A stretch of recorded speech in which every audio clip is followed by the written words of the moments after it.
உண்ணாவிரத போராட்டத்திற்கு சென்ற நுகர்பொருள் வாணிப கழக ஊழியர்கள் மற்றும் பொது தொழிலாளர்கள் 148 பேர் கைது.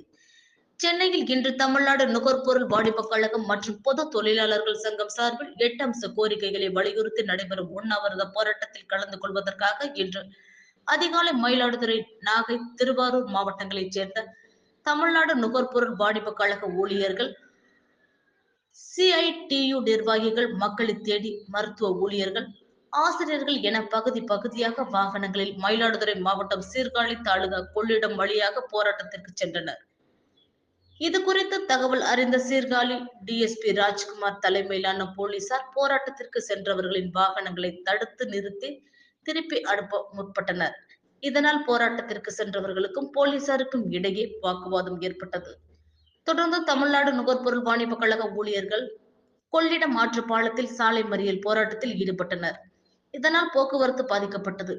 இதனை அடுத்து போராட்டத்திற்கு சென்ற 149 பேர் கைது செய்யப்பட்டு கொள்ளிடத்தில் உள்ள திருமண மண்டபம் ஒன்றில் தங்க வைக்கப்பட்டுள்ளனர். இச்சம்பவம் தொழிலாளர்களிடையே பெரும் பரபரப்பை ஏற்படுத்தியுள்ளது.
பர்மிஷன்